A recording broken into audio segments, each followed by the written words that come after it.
What's up, YouTube? In this video here, I'm going to explain to you what a dry drunk is, because there's idiots like the Rewired Soul who've used terms and they don't even explain the terms. Just use even what Suboxone is and buprenorphine of what the drug actually is, and instead decides to use what the brand name is. Well, dry drunk is a term that's thrown around a lot, and I want to explain to you what that is. So click the like and subscribe button. Love to have you along for the journey. What's up, YouTube? My name is Eric, and you know what? I'm a recovering addict, and I'm very open about it, and I have a lot of other videos out there that I do share about addiction. And my sobriety day is 7/25/17. I got sober from alcohol and cocaine, started drinking right about 7:30 in the morning. I would drink until I passed out. Did a massive amount of cocaine during that time to help balance it out so that I could continue my drinking. And I was a very hardcore blown addict. I wasn't even just an alcoholic. Okay, and there's a lot of terms out there, and the Rewired Soul is the master of throwing out terms and not explaining terms. And what I mean by that is, let me give you an example when it comes to Suboxone. He uses the term Suboxone, and let's talk about Suboxone. Suboxone is only known in the US. It's a brand name. It's buprenorphine is what the drug actually is, and he spreads all these lies that it was, it was marketed as non-addictive. It was never marketed as non-addictive. It's always been known that it was addictive, and what it was designed to do is to help prevent the spread of HIV through needles and heroin addicts. And then it has spread from there, and people do use it and do actually find success in it of getting off of heroin and opiates. That's what it was designed to do. Well, let's go into a term that's used a lot, and that's a dry drunk. What dry drunk is it's a term that's used, and I will not diagnose anyone with it. I do know individuals that are dry drunks, and I will call them to their face dry drunks.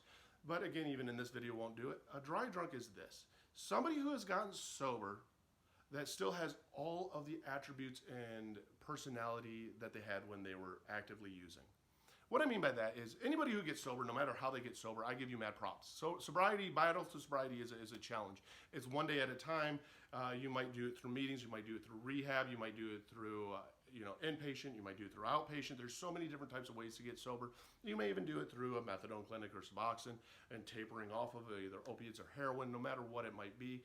Just to let you know, if you are trying to get sober, the most deadliest of all withdrawals that you can go through is alcohol. It's one of the most that's overlooked, even because alcohol does affect your central nervous system. So the withdrawals can cause cardiac arrest. So I want you to know that if you are an alcoholic out there and you've admitted to it and you want to get sober, you need to be careful with it, because that is the deadliest of all. And I do know people who have died through getting sober of alcohol, and the sole desire to get sober from it. So a dry drunk is somebody who does not use but has all of these characteristics they had when they used. What are those characteristics? Well, when I used, I'm going to use me as an example. I was a liar, I was a thief, I was a cheater, I was a manipulative, was very selfish. It was all about me. Everything was twisted about me. And I wanted people to enable me even. I did whatever it took for that enabling, for that money to keep coming in, to be able to keep using, and while my excuses that I keep using. Well, let's face it, when you get sober, you're not using anymore, but you can still be the liar, the cheat, the thief, the manipulator. You can be all of that. You can have that addiction transfer into other addictions, whether it's into gambling, whether it's into sex. It can transfer into so many different things out there if you're not careful about it. And even as addicts, I know people that are addicts that say, hey, I've gotten sober now all of a sudden, but next thing you know, they might be sober from alcohol, but now, guess what? They're doing a different drug. They're on opiates now, for example, or they're hardcore on benzos, and they've just traded it off, and they're addicted to something else, and they're going to go through another withdrawal phase if they want to try and get sober again. Getting sober is getting sober, regardless of it. But I will say this is, when we get sober, we have to take care of a lot of our defects. And I'm not here to preach about any kind of programs out there, but I will say this: AA and NA do have very good success rates. And why they do is it's about a community of support. It's about making amends.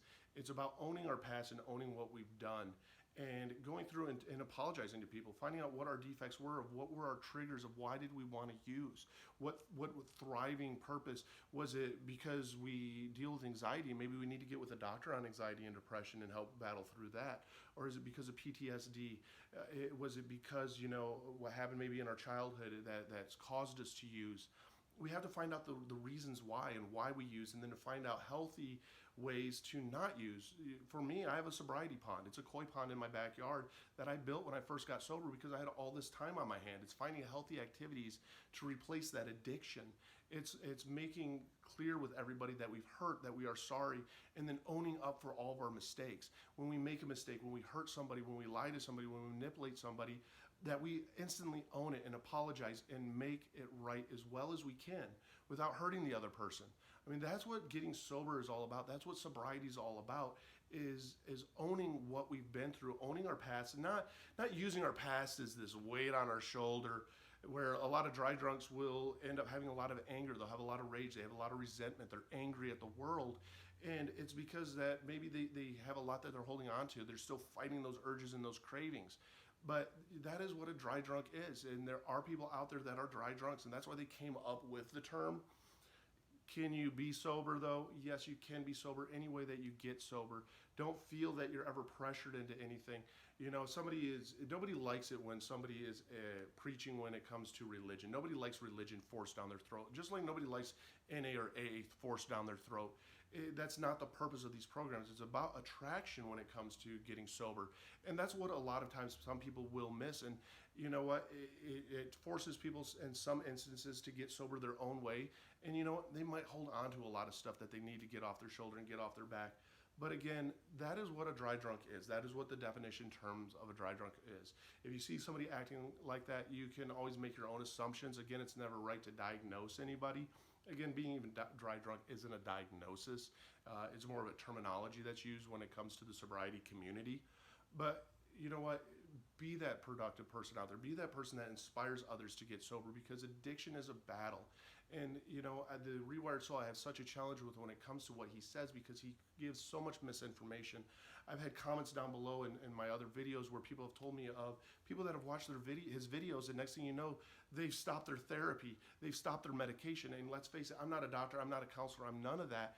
But it's trial and error, I can tell you that. Medication and everything works different for other people. For example, I'm on Adderall. It helps me with my ADHD. I'm a functioning human being with it, and I can actually focus, and I don't have all these fireworks going off. But I also know people that will pop Adderall like they do Skittles, and they're using it for the high factor.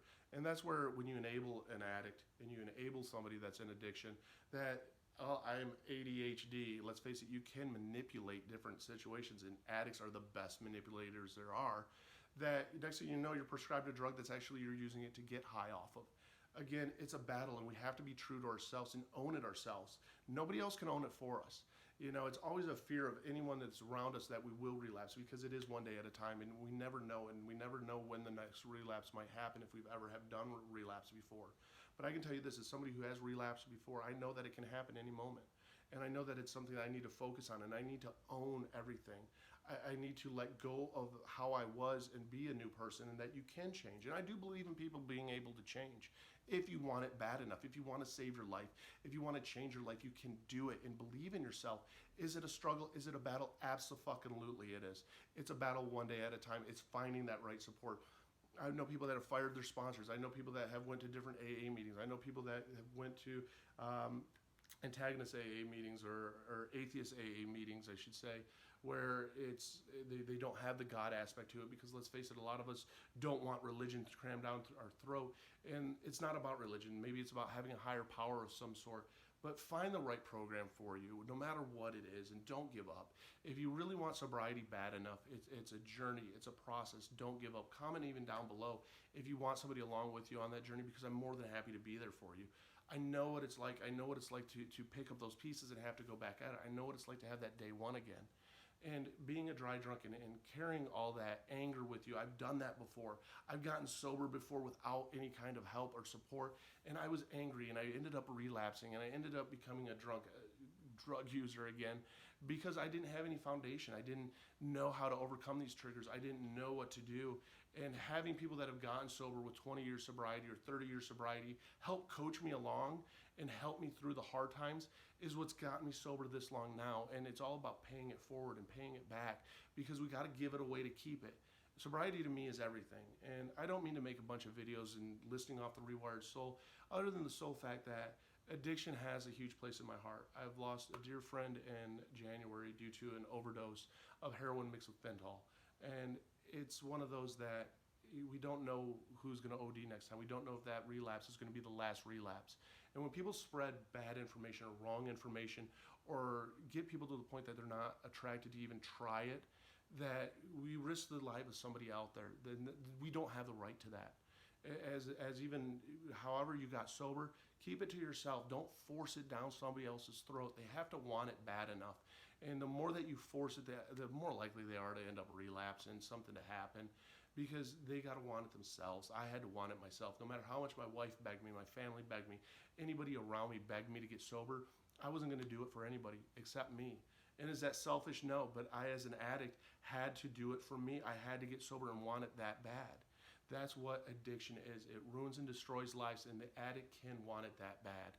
They can want it bad enough that they pick up the pieces and they go back at it. So don't give up, and don't give up on those that are out there struggling. Again, there's different programs out there for you. If you have a family member that is struggling with addiction, make sure you go to Al-Anon. Even if they're not part of any kind of program, Al-Anon will actually help you. Because as somebody that is around addiction, you need to maintain yourself too, because it's very, very heart-wrenching. It's emotionally draining. It's painful. You don't know if you're enabling the addict or not. And that's why that program's even out there. It's a phenomenal program. So get out there, get involved with these different programs, trial and error. If you're an addict out there struggling, again, you can do it if you want it bad enough, but it comes down to you wanting it bad enough, we wanting it bad enough. And you know what, again, I don't even have any issues with anybody that's a dry drunk, but I want you to know what the term is, because there's so many misterms that are just thrown around that we assume that people understand and know what they are, that we don't know what they are. And a lot of people that don't know what it is. And you might go, oh, that kind of makes sense of why they still act like they're an addict, but they're not using. That's why. So again, click the like and subscribe button. My channel is all about mental health, mental illness, suicide awareness, just making sure that nobody goes through life alone, and it's people helping people just get through life. We can do this together. It's an us thing. It's a we thing. So click the like and subscribe button. Love to have you along for the journey.